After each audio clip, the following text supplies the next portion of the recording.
quoi? C'est quoi? Raconte-moi l'espace. Raconte-moi l'espace. Comment ça marche? Raconte-moi Comment ça l'espace. marche? Raconte-moi l'espace. Top. Et décollage. Une fusée.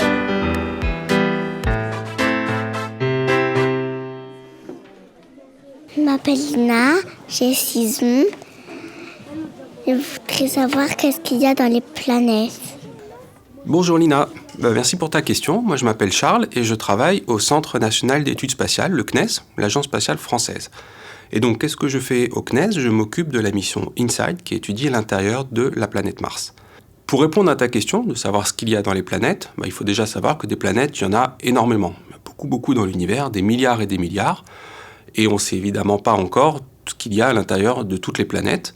Par contre, celles qu'on connaît, c'est celles qui sont le plus proches de nous, ce qu'on appelle le système solaire. Ce sont les 8 planètes qui tournent autour du Soleil. Donc il y en a 8. Donc il y a Mercure, Vénus, la Terre, sur laquelle on habite, Mars, Jupiter, Saturne, Uranus et Neptune. Donc dans ces planètes-là, il y en a 4 gazeuses et 4 rocheuses. Donc les gazeuses, c'est les plus grosses, Jupiter, Saturne, Uranus et Neptune. Donc elles ont à l'intérieur, elles ont un petit noyau qui est dur et solide, et le reste, c'est du gaz. On ne peut pas marcher dessus. Il faut imaginer ça comme un gros nuage ou comme une barbe à papa. Ensuite, les 4 planètes qui s'appellent rocheuses, donc elles sont plus petites, Mercure, Vénus, la Terre et Mars, elles sont constituées un peu comme un fruit. Nous, on est sur la croûte. À l'intérieur, sous la croûte, il y a le manteau, et dans les profondeurs de la planète, il y a ce qu'on appelle le noyau, et le noyau, notamment celui de la Terre, celui de Mars, il est composé de métaux qui sont tellement chauds qu'ils sont liquides. Et donc la croûte est vraiment beaucoup plus petite que le reste, mais la croûte, c'est par exemple, c'est sur quoi on va se poser. Je préviens tout de suite, Pluton est une planète naine. C'est pas un simple astéroïde, c'est pas une planète, c'est une planète naine. Parmi ces 8 planètes, celle qu'on connaît le mieux, c'est évidemment celle sur laquelle on habite, la Terre, et on la connaît très bien grâce à une science qui s'appelle la sismologie. Donc la sismologie, ce sont des instruments qu'on appelle des sismomètres qu'on met à la surface de la planète, et en fait on écoute les vibrations. Il peut y avoir des volcans, il peut y avoir du magma, la lave en fusion qui remonte, et ça crée notamment ce qu'on appelle des séismes, des tremblements de terre. C'est comme si la planète nous parlait, et en étudiant ces vibrations, en étudiant ces séismes, on est capable de dire de quoi est fait l'intérieur de la planète.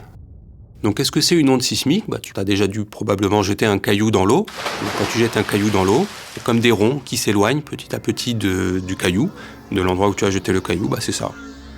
Donc on en a tellement sur Terre, tellement de stations sismiques, tellement de séismes ou de tremblements de terre, qu'on est vraiment capable de dire de quoi est fait l'intérieur de la planète Terre.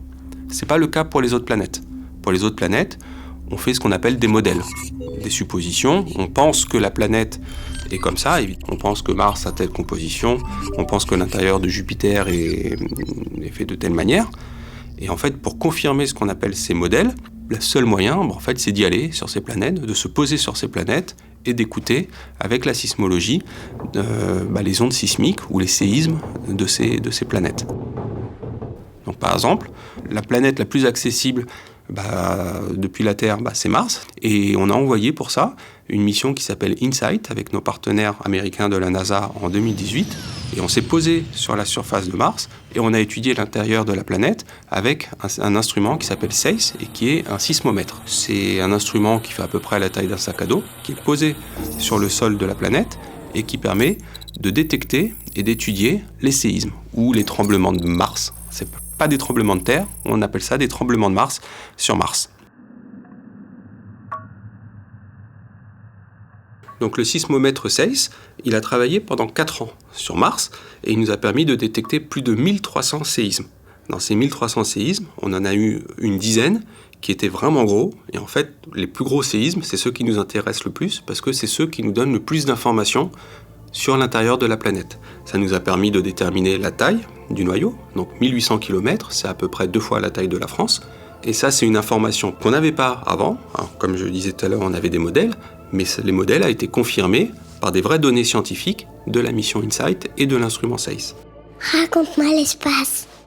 On a d'autres missions prévues dans le futur qui vont nous permettre de savoir de quoi est fait l'intérieur des planètes ou des lunes. Donc on va retourner sur la Lune pour y déposer un autre sismomètre qui est en fait le petit frère du sismomètre SEIS de la mission InSight.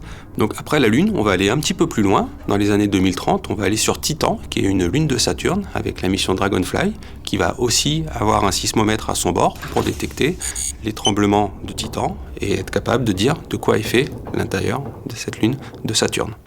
En tout cas, Lina, j'espère que j'ai répondu à ta question. Les données qu'on a collectées sur Mars, qu'on va collecter sur la Lune et sur Titan, resteront disponibles et tu pourras peut-être toi-même les étudier et nous dire de quoi est fait l'intérieur des planètes.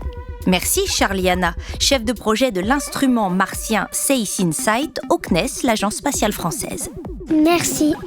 C'était Raconte-moi l'espace, une série de podcasts produite par le CNES qui répond aux questions scientifiques et spatiales des enfants, petits et grands.